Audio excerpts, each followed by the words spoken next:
என்னுடைய கருத்தை நான் சொல்லிட்டேன். பாக்குறதுக்கு என்ன இருக்கு? வக்கர புத்தினா நிச்சயம் வக்கர புத்தி. அதில் எந்த மாற்று கருத்தும் கிடையாது.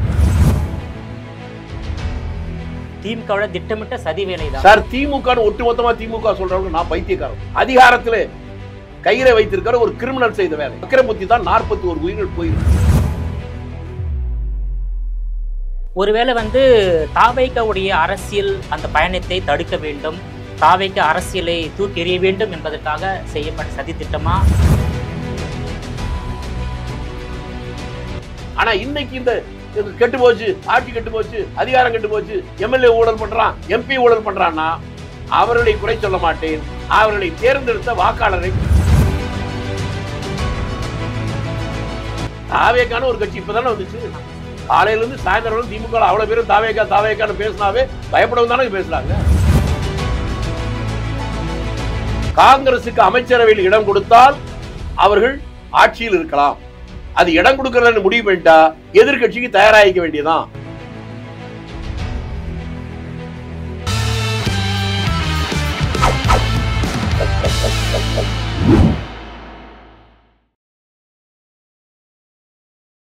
ஜெம் டிவி நேயர்கள் அனைவருக்கும் வணக்கம். காங்கிரஸ் கட்சியின் மூத்த தலைவர் திருச்சி வேலுசாமி அவர்கள் நம்மோடு இணைந்துள்ளார். அவரிடம் பல்வேறு கேள்விகளை கேட்கலாம். சார் வணக்கம். சார் வணக்கம்.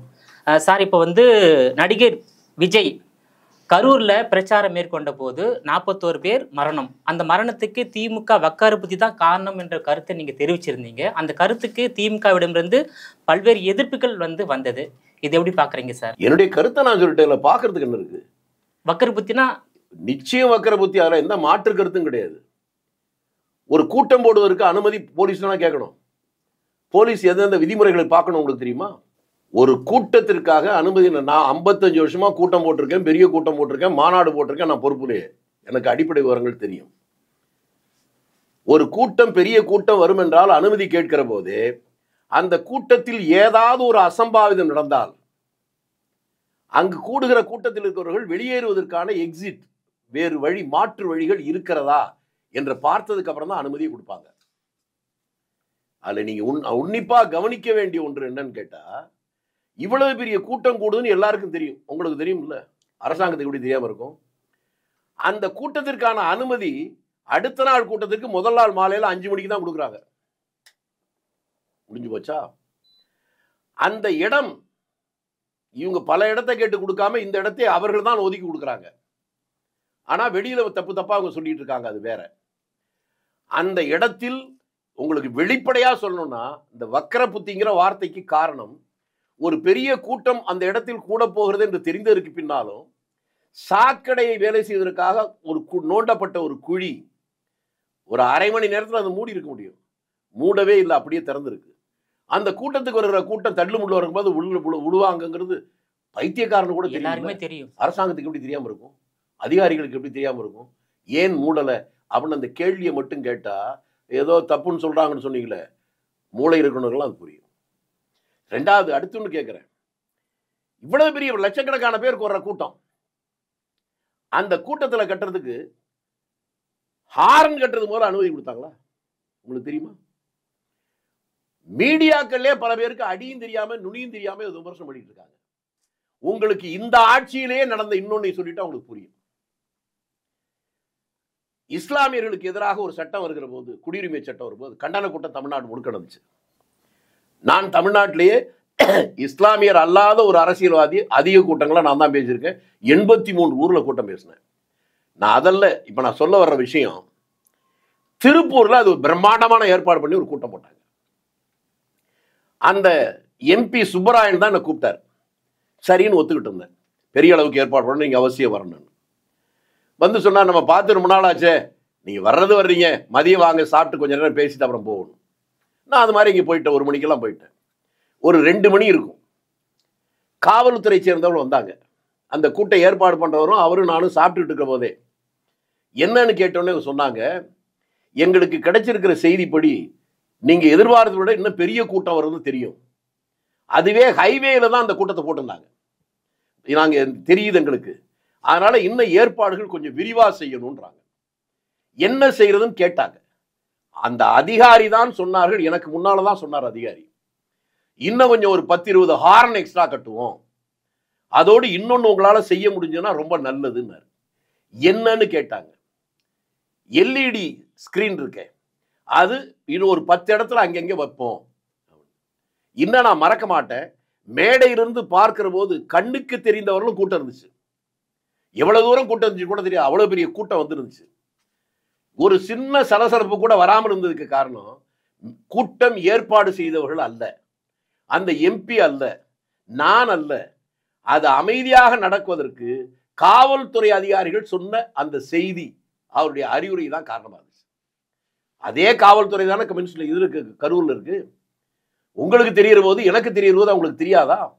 இவ்வளவு பெரிய கூட்டம் வருகிற போது முதல்ல பார்க்க வேண்டிய அரிச்சுவடி மாற்று வழி இருக்கான்னா அதையும் பார்க்கல, ஒரு முட்டு சிந்தனை போட்டாங்க. இது ஒரு முதல் தவறு.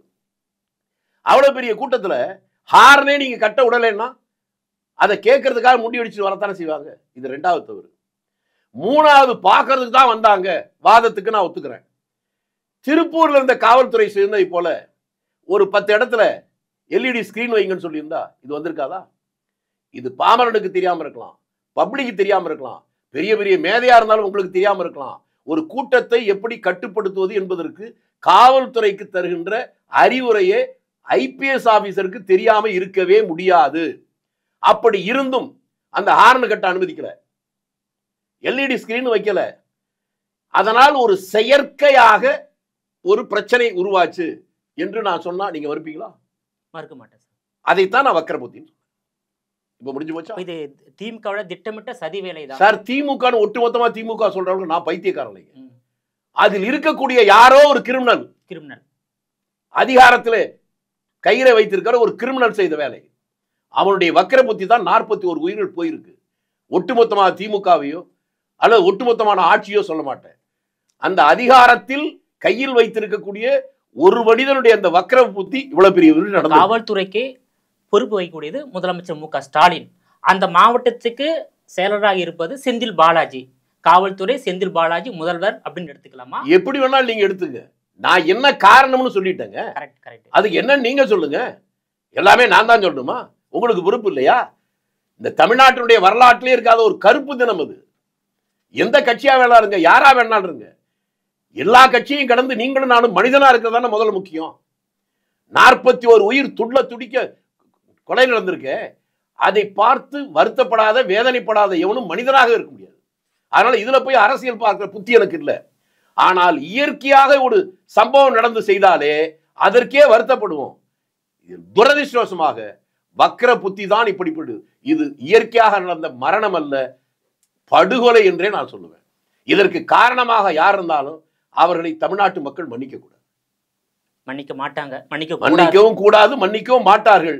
இதற்கு எதிராக யாராவது கருத்து சொன்னானா அது தூக்கி போடுற எலும்பு துண்டுகளாக குறைக்கிறவர்கள் சொல்லலாம்.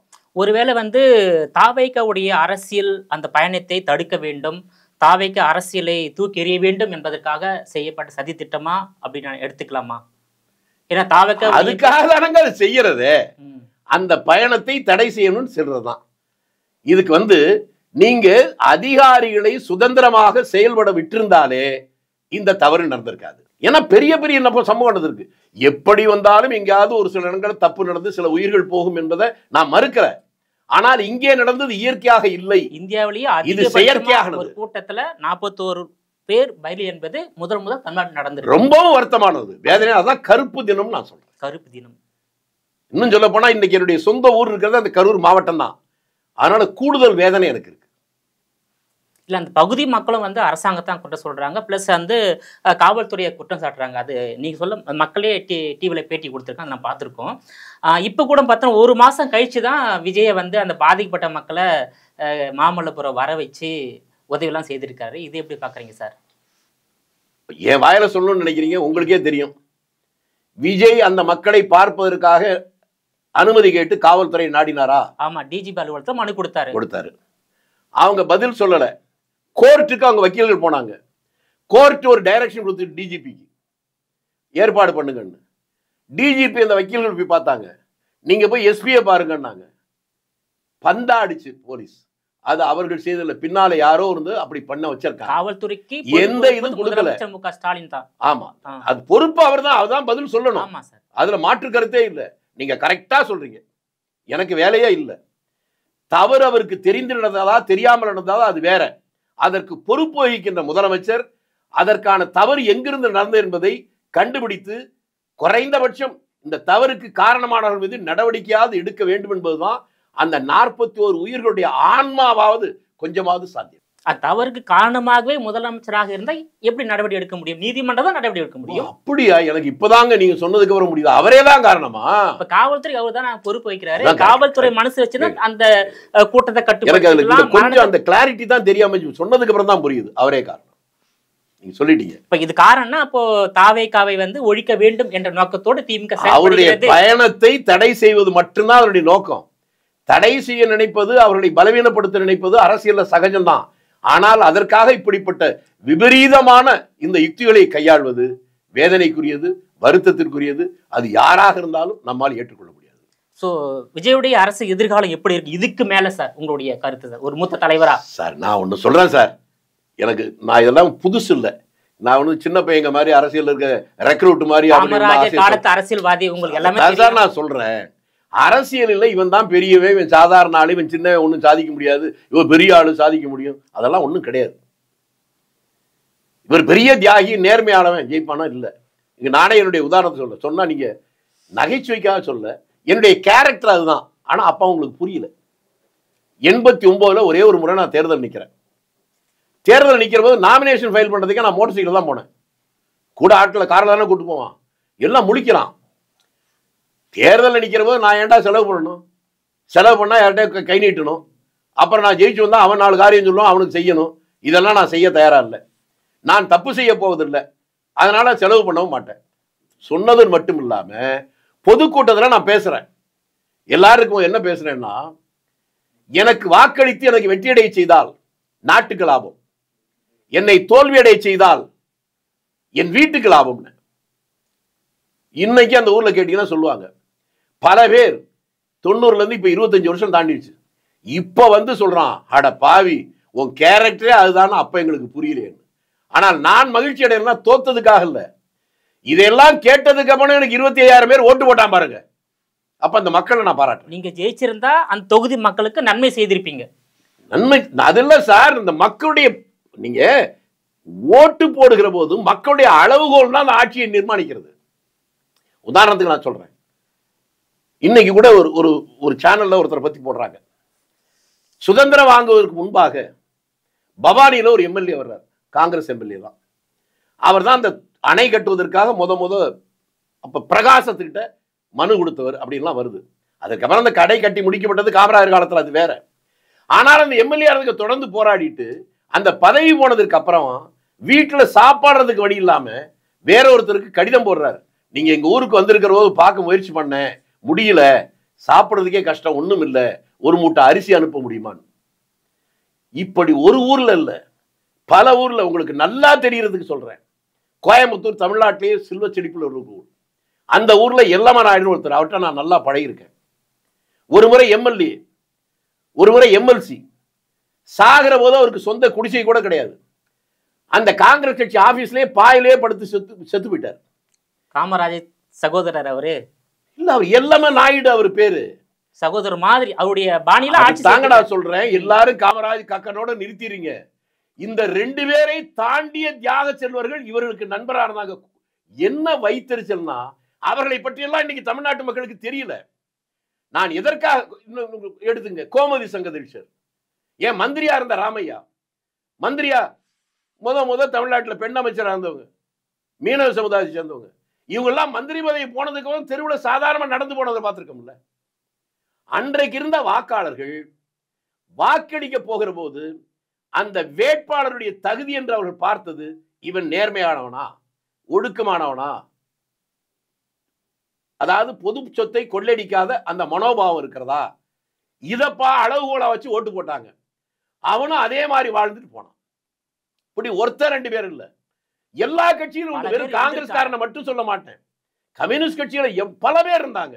உதாரணத்துக்கு தெரியும்னா, இங்க பக்கத்துல தாம்பரத்துல எம்எல்ஏ இருந்தாரு ஜீவானந்தம், அவரெல்லாம் சொல்லலாம். எம்எல்ஏ இருக்கிற போதே அவருக்கு சொந்தமா வீடு இல்லை, ஒரு குடிசை புறம்போக்குல தான் இருந்துச்சு. இது பல பேர் உண்டு.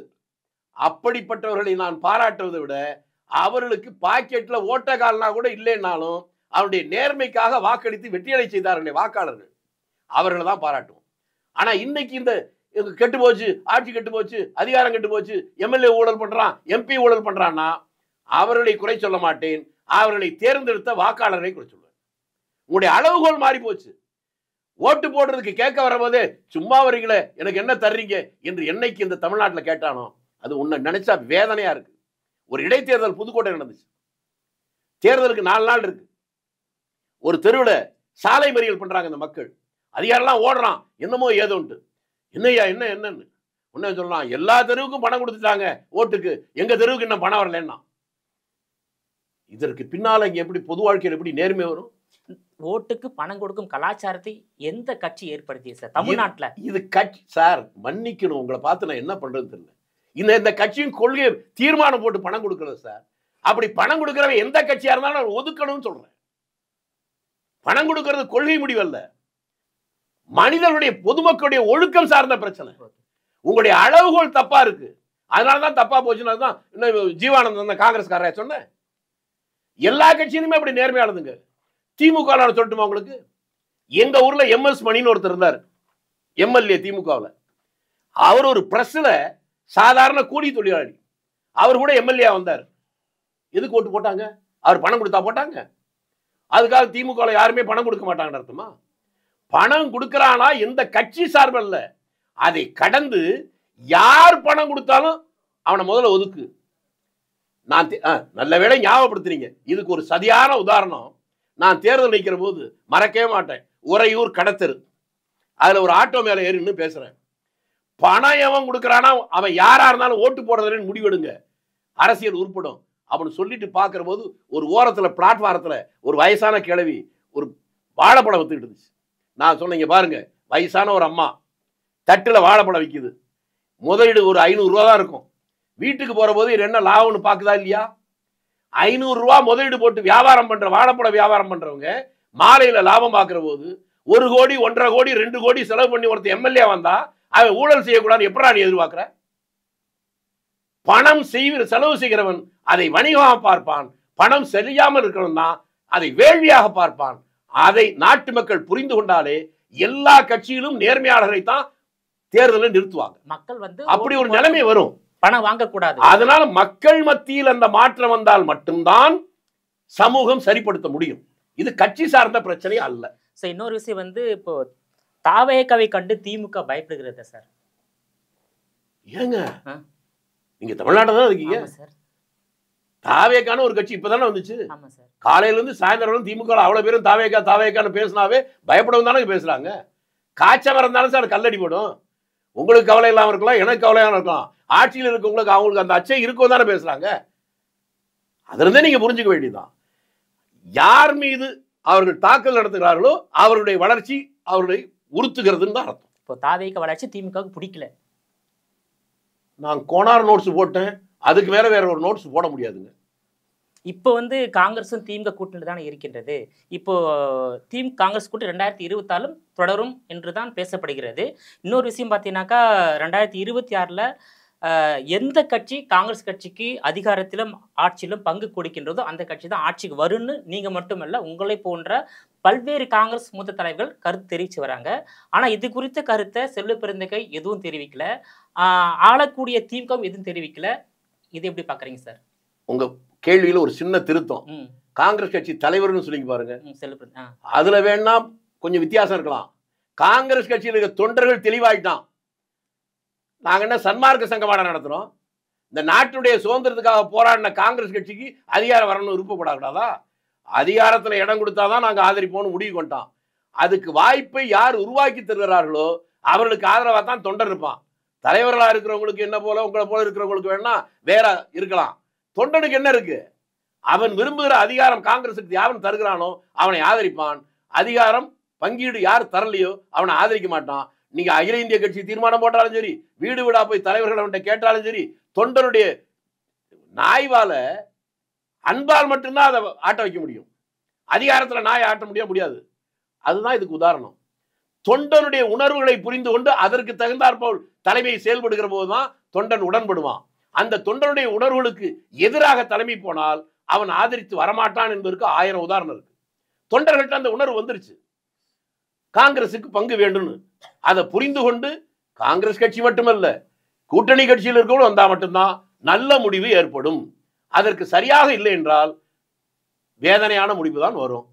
வேதனை வேண்டுமா, நல்லது நடக்கணுமா, கூட்டணி கட்சி காங்கிரஸ் கட்சியுடைய தலைமையும் கூட்டணி கட்சி தலைமையும் சேர்ந்து முடிவெடுக்கணும்.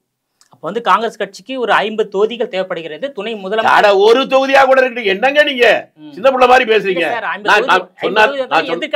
நான் சொன்னாதான் உங்களுக்கு புரியுது, உங்களுக்கு இல்லைன்னா புரியாது.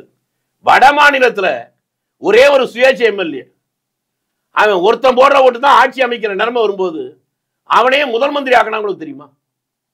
எத்தனை எம்எல்ஏங்க? நான் திரும்பி உங்களை கேட்கறேங்க. மத்தியில காங்கிரஸ் ஆட்சி இருந்துச்சு, திமுக வெறும் 14 எம்பி தானே இருந்தாங்க. 14 எம்பிகளுக்கு 7 மந்திரி கொடுத்தமா இல்லையா? நீங்க இந்த உலகத்துல தான் இருக்கீங்க. அப்படி இருக்கிற எண்ணிக்கை என்ன முக்கியம்? காங்கிரஸ் ஏன் 4 மந்திரி கொடுக்க கூடாது சொல்லுங்க. நான் கேட்கறது நியாயமா இல்லையா? கண்டிப்பா சரிதானே? எனக்கு தெரிஞ்சுக்கிறது கேட்கறேன், வாய் திறந்து சொல்லுங்க. நீங்க தலைய 2006 கொடுத்திருக்க வேண்டும், 2021 உங்களுக்கு கொடுத்திருக்க வேண்டும். ஏன்னா உங்க தயவுல தான் 2006 ஆட்சி. நான் அதே சொல்லல, நான் தான் தெளிவா சொல்றேனே. வெறும் 14 எவ்வளவு எம்பிங்கள் இருக்காங்க மத்தியில? 500 எம்பிகளுக்கு மேல இருக்காங்கல்ல. வெறும் 14 எம்பி இருக்கிற போது 7 மந்திரி கொடுத்தோம் இல்லைங்க. எவ்வளவு பெருந்தன்மையா தோழமையை மதிச்சோம். அதே மரியாதை எங்களுக்கு நீங்க கொடுக்கணும் எதிர்பார்க்கல. என்ன தப்பு? 2006ல 2021ல உங்க தயவுல தமிழ்நாட்டுல திமுக ஆட்சி நடந்த போது முடிஞ்சதெல்லாம் முடியட்டுங்க, இனிமேலாவது கொடுங்கன்றான். 2026ல நீங்க வந்து துணை முதலமைச்சர் கேக்குறீங்களா, அமைச்சர் கேக்குறீங்களா, என்ன கேட்க இத்தனை அமைச்சர் கேக்குறீங்க சொல்லுங்க. நான் மொத்த அமைச்சரையும் எங்களுக்கு கொடுத்தா சந்தோஷம் தான். நான் என்ன கேட்கிறேன்னு புரிஞ்சதான் பேசுறீங்களே. குறைந்தபட்சம் கூட்டணி ஆட்சியில் காங்கிரசுக்கு அமைச்சர்ல இடம் வேணும் அப்படின்னு தொண்டர்கள் விரும்புகிறார்கள். தொண்டர் விரும்புங்க. அதை வந்து நான் என்ன துணை முதல்வர் நானா கேட்டேன்? தொண்டர்கள் விரும்புறதை சொல்றேன். அதற்கு இசைவாக கூட்டணி வந்தால் அது வெற்றி பெறும். அது இசைவு இல்லை என்றால் தொண்டர்களை வச்சுதானே கட்சி முடிவெடுக்க முடியும். தொண்டர்கள் விரும்பலைன்னா அது எப்படி வேலை நடக்கும்? நான் ஜெயிக்கணும், இந்த கூட்டணி ஜெயிக்கணுங்கிறதுக்காக சொல்றேன். அதனால தான் நான் சொன்னேன், காங்கிரசுக்கு அமைச்சரவையில் இடம் கொடுத்தால் அவர்கள் ஆட்சியில் இருக்கலாம். அது இடம் கொடுக்கறதுன்னு முடிவு பண்ணிட்டா எதிர்கட்சிக்கு தயாராகிக்க வேண்டியதான். இது எல்லா கட்சிக்கும் பொருந்தும் நிறுத்திட்டேன். புரிந்து கொண்டவர்கள் புரிந்து கொள்ளுங்கள், புரியாதவர்கள் எக்கேடோ கட்டுப்போம். ஓகே, இந்த முறை காங்கிரஸ் கட்சிக்கு 2026ல திமுக ஆட்சியில மதில் பங்கு கொடுக்கின்ற மனநிலையில் இருக்கின்றதா உங்களால கணிக்க முடியும்? அவங்ககிட்ட தாங்க சொல்லணும். அது நான் எப்படிங்க சொல்ல முடியும்? ஏங்க நீங்க என்ன சாப்பிட கொடுப்பாங்க? எங்க ராத்திரி நீங்க என்ன பிரியாணி சாப்பிட போறீங்களா இல்ல என்கிட்ட கேட்டா எனக்கு தெரியுமா? அரசியல் என்ன நடக்குன்னு என்பது உங்களால இல்ல சார். நீங்க வந்து அதைத்தான் நான் சொல்றேன். எல்லாம் கரெக்டுங்க. அவ்வளவு பெரிய அரசியல்வாதி நான் தெருவில் தானே இருக்கிறேன். ஒண்ணுமே தெரியாத முட்டாப்பை எல்லாம் எம்எல்ஏ எம்பி மந்திரின்னு போயிட்டான். அதுக்காக நான் என்ன பண்ண முடியும்? அதல்ல சார், அரசியலில் எதுவும் நடக்கலாங்கிறது. அவர்கள் அதை செய்வார்களா இல்லை என்று அந்த தலைமை தான் முடிவு செய்யும். ஒருவேளை காங்கிரஸ் கட்சி நிர்வாகிகள் தொண்டருடைய கோரிக்கையை திமுக நிறைவேற்றவில்லை என்றால் காங்கிரஸ் கட்சியுடைய முடிவு என்னவாக இருக்கும்? ஐயோ, இவ்வளவு நேரம் நான் பேசுனதே வேஸ்ட். கட்சி என்ன முடிவு கொடுத்தாலும் சரி, தொண்டை முடிவு எடுத்துட்டாங்க சார். தொண்டை முடிவு எடுத்துட்டாங்க சார். அதான் சொல்றேன். நீங்க அதைத்தான் நான் சொல்றேன். நீங்க இடம் கொடுத்தா ஆதரிப்பான், இடம் கொடுக்கலன்னா ஆதரிக்க மாட்டான். ஆனா கூட்டிலிருந்து வெளியேற மாட்டீங்க. ஐயோ, நீங்க எந்த உலகத்துல இருக்கீங்க? அதாவது தொண்டனை யாரும் கட்டுப்படுத்த முடியாதுங்க சார். அதாவது காங்கிரஸ் சார் கூட்டணியில இருந்தாலும் சரி இல்லாட்டியும் சரி சார், தொண்டனுடைய விருப்பத்துக்கு விரோதமா கட்சி தலைமை போனா எப்படி ஆதரிப்பான் சொல்லுங்க? தொண்டனுடைய விருப்பத்தை வந்து திமுக நிறைவேற்றினால் திமுக வெற்றி பெறும். அதான் திமுகவா அதிமுகவா பாஜக ஒன்றை தவிர காங்கிரஸ் பாஜகவை மட்டும் எந்த காலத்தையும் ஏத்துக்காது. மற்ற எந்த கட்சியா இருந்தாலும் எங்களுக்கு அந்த இடத்துல இடம் கொடுத்தால் அவர்களை ஆதரிப்போங்கிற அந்த இடத்துக்கு நீண்ட காலத்துக்கு பின்னாலே காங்கிரஸ் கட்சியுடைய தொண்டர்கள் கிராமந்தோறும் வந்துட்டாங்க.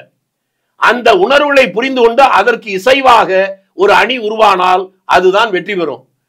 அது இசைவாக வரவில்லை என்றால் அந்த அணி வெற்றி பெறுவதற்கு வாய்ப்பு இல்லை. யாரையும் ஓட்டு போடும்போது யாருக்கு போட்டுவான்னு நம்ம பார்க்க முடியாது. அவன் போட மாட்டான். நான் உண்மையை சொல்லிட்டேன். யதார்த்தமா சொல்லிருக்கீங்க சார், உண்மையதான் சொல்லிருக்கீங்க. அப்ப திமுக காங்கிரஸ் கூட்டணி 2020 தொடருமா இல்ல திமுக கூட்டணியிலிருந்து காங்கிரஸ் வெளியேறக்கூடிய நிலைமை ஏற்படுமா சார்? இந்த தொடருவதும் அது வெற்றி பெறுவதா இல்லையா என்பதை காங்கிரஸ் முடிவு செய்ய முடியாது, கம்யூனிஸ்ட் முடிவு செய்ய முடியாது, திமுக தான் முடிவு செய்ய முடியும். ஏன்னா அதுல இல்ல, இல்ல, இடம் அது- திமுக ஏங்க நான் என்ன திமுக காங்கிரஸ் அட நான் இருக்கிறது. சொல்லி முடிச்சாதானங்க உங்களுக்கு புரியும். நடுவுலயே கேட்டா உங்களுக்கும் புரியாது, எனக்கும் புரியாது, கேட்கறவங்களுக்கும் புரியாது. அவர்கள் அந்த முடிவை எடுத்தால்தான் இந்த தொண்டர்கள் ஆதரிப்பாங்கன்னு சொல்லிட்டேன்ல. அது அவங்க கையில தானே இருக்கு. Ball is in your court. நீங்க எடுக்கிற முடிவு தான். நீங்க முடிவெடுத்தா உங்களுக்கு நல்லது, எனக்கு நல்லது. நீங்க முடிவு எடுக்கலன்னா எனக்கு பெரிய நட்டம் இல்லை. ஏன்னா ஏற்கனவே ஒண்ணும் இல்லை, உங்களுக்கு நட்டம். ராஜீவ்காந்தி படுகொலை சம்பவத்துல உங்களுக்கும் சுப்பிரமணிய சாமிக்கும் வந்து தொடர்பு இருப்பதாக ஒரு கருத்தை வந்து திமுக தெரிவித்து உள்ளது. ஆனா பொதுவான கருத்து என்னன்னாக்கா, ராஜீவ்காந்தி படுகொலையில வந்து மறைந்த முன்னாள் முதலமைச்சர் கலைஞர் கருணாநிதி தான் சதி செய்ததாக ஒரு கருத்து இருக்கின்றது. இது எப்படி பாக்குறீங்க சார்? ஐயோ, பைத்தியக்காரங்க சொல்றதெல்லாம் கேட்கறதுனால வேற வழியில சொல்ல வேண்டியிருக்கு. நீங்க சொல்றது ஒண்ணு இருக்கு பாருங்க. இந்த பழைய அரசியல்ல எதுவும் நடக்குங்கிறதுக்கு ஒரு உதாரணம் சொல்றேன். ராஜீவ்காந்தி கொலை நடந்தவுடன் திமுக தான் அதுல முக்கிய பங்கு வைத்தன்னு ஒரு செய்தி பரவணுன்னே தமிழ்நாட்டு வரலாறுலே கிடையாது. தமிழ்நாடு முழுக்க நகரத்திலிருந்து குக்கிராமம் வரை திமுகன்னு சொன்ன அவ்வளவு பேரையும் அடிச்சாங்க. திமுக கொடி ஒரு கொடி கூட தமிழ்நாட்டில் பறக்கல. போர்டு கருப்பு சேவல் வந்து அதெல்லாம் அடிச்சு உடைச்சாங்க. திமுக எதிர்த்து அறிக்கை கொடுக்க முடியல, பேச முடியல. அப்படி இருந்த போது இளம் வயதிலிருந்தே திமுகவை விமர்சித்த, இன்னும் சொல்ல போனால் அந்த ஆட்சி டிஸ்மிஸ் செய்வதற்கு காரணமாக இருந்தனா, அப்பதான் நான் சொல்றதை இங்க புரிஞ்சுக்கிறதுக்காக சொல்றேன். நான் தான் தமிழ்நாட்டில் முதலாக பொதுக்கூட்டத்தில் பேசினேன். அரசியல் ரீதியாக நான் திமுகவுக்கு எதிரிதான். ஆனால் அவர்களுக்கு சம்பந்தம் இல்லாத ராஜீவ் கொலையில் அவர்களை குற்றம் சாட்டி அவர்களை அழிப்பது அரசியல் அயோக்கியத்தனம் என்று நான் நினைக்கிறேன். இந்த கொலைக்கும் அவர்களுக்கும் சம்பந்தம் இல்லை அப்படின்னு பேசணும். நான் தான் அதற்கப்புறம் தெருவில் இல்லை, எவனோ ஒரு பொய்த்தேகாரம் திமுக சொன்ன அவனை மாதிரி தெருவில் பேசல. இதற்காக விசாரித்த ஜெயின் கமிஷன்லேயே இந்த கொலைக்கும் திமுகவுக்கும் சம்பந்தம் இல்லை என்கிட்ட அபிடவிட்டையும் நான் போட்டேன், பிரமாண வாக்குமூலத்தையும். அதற்கு பின்னால் பொதுக்கூட்டத்தில் நான் பேசினது பின்னால் கருணாநிதியே வெளியில் பொதுக்கூட்டத்துக்கே வந்தார். அந்த கட்சி கூட்டமே போடப்பட்டது. இன்னொன்னு யாரோ திமுக யாரோ பெரிய மேதை ஒருத்தர் சொன்னார் சொன்னீங்களே, அவருக்கு போய் சொல்லுங்க. முரசொலியில் கருணாநிதி அதை எழுதியிருக்கிறார் அவருடைய கடிதத்தில். அரசியல் ரீதியாக நமக்கு மாற்று கருத்து இருந்தாலும், நம்முடைய ஆட்சி கவிழ்ப்புக்கு முன்னாடி இருந்து செயல்பட்டு இருந்தாலும், அந்த திருச்சி தம்பி அவர் சொல்லியிருப்பதை அதற்காக நான் நன்றி சொல்லுவேன். தனிப்பட்ட கசப்பை காட்டாமல் உண்மையை வெளிப்படையாக பேசியிருக்கிறார். அவருக்கு நன்றின்னு சொல்லியிருக்காரு. இது கருணாநிதி எழுதுனது, போய் படிச்சுக்கிட்டோம். இதெல்லாம் தெரியாத தெருவில் சுத்துற எவனோ ஒருத்தர் ஏதாவது சொன்னான்னு அதுக்கெல்லாம் நம்ம என்ன பண்ணுவோம்? இல்ல ராஜீவ்காந்தி படுகொலை படுகொலையில வந்து திமுக சம்பந்தம் இல்லைன்னு நீங்க சொல்லியிருக்கீங்க. ஆனா உங்களை இன்றைய திமுகவினர் வந்து அந்த ராஜீவ்காந்தி படுகொலையில சம்பந்தம் இருப்பதாக சொல்றாங்க சார். அப்படியா? சொல்லியிருக்காங்க. அந்த யாருன்னு அந்த அதிசய பிறவி கொஞ்சம் காட்டுங்க பாப்போம். நான் என்ன சொன்னேன்னு உங்களுக்காவது புரியுதா சார்? நான் என்ன சார் பண்ண முடியும்? 7.5 வருஷம் அந்த கொலை சதியை விசாரித்த ஜெயின் கமிஷனுடைய ஃபைனல் ஃபைண்டிங்ஸ் என்ன? அதை நீங்க எடுத்துக்குவீங்களா? யாரோ தெருவில் போற பைத்தியக்காரன் சொல்றதை எடுத்துக்குவீங்களா? உங்களோட விரிவான தகவலுக்கு ரொம்ப நன்றி சார். நன்றி, வணக்கம்.